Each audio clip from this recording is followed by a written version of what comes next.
I was talking to a friend of mine. He referred me to his son, and I'm helping his son buy a house.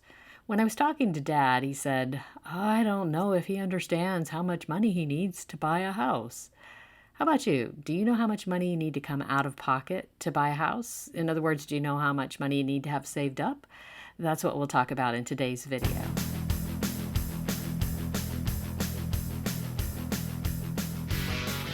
Hi, I'm Kelly Vandever. I'm a real estate agent in the Alpharetta, Georgia area with Keller Williams, North Atlanta.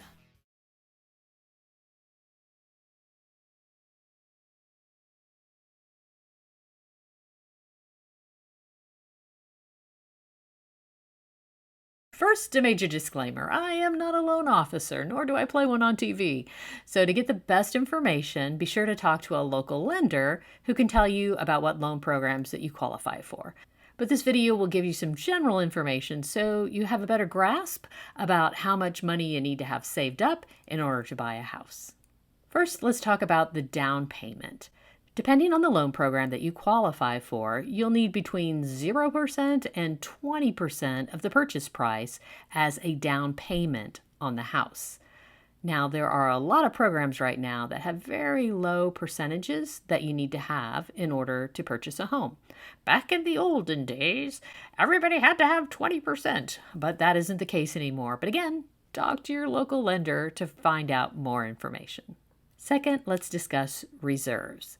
With some lenders, some loan programs, you need to have some additional money just sitting there in the bank or in your financial accounts that is available for reserves. In other words, the bank wants to know that you've got some money to make that first mortgage payment. Again, talk to that local lender. Third, let's talk about some money you have to spend before you even get to the closing table, starting with a home inspection. You'll want to hire a home inspector to look over the house to make sure that there aren't any major issues that are going to cause you a problem. In the North Georgia, Metro Atlanta area, budget between $500 and $600 for a home inspection. The home inspector may find issues that he or she is not qualified to talk about and may recommend additional inspections on top of a regular home inspection. You also may want a radon inspection, and that's going to cost you a couple $100 more. Again, this money comes out of pocket before you ever get to the closing table. Fourth, another cost that you'll incur before closing is for an appraisal. The bank is going to require an appraisal to make sure that the house is worth the amount of money that they're lending you. The appraisal will cost between $400 and $600, but it's not optional if you're using a lender. If you're paying cash, then that's up to you whether or not you pay for an appraisal. Now, unfortunately, when it comes to the inspection and the appraisal, if you decide not to buy the house or aren't able to buy the house based on the results of the inspection or the results of the appraisal, you are out of that money. But think of it this way. It's better to have a headache now than heartache later.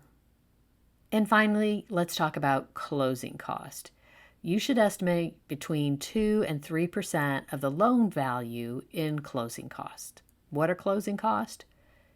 They're things like the attorney's fees, prorated taxes, homeowner's insurance, HOA dues, prorated mortgage for the month of closing, and lender fees.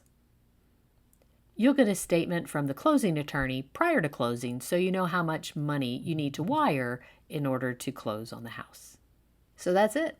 Now you know how much money you need to have saved and how much money you're going to have to come out of pocket in order to buy a house. I hope this information was helpful and it will make your move easier.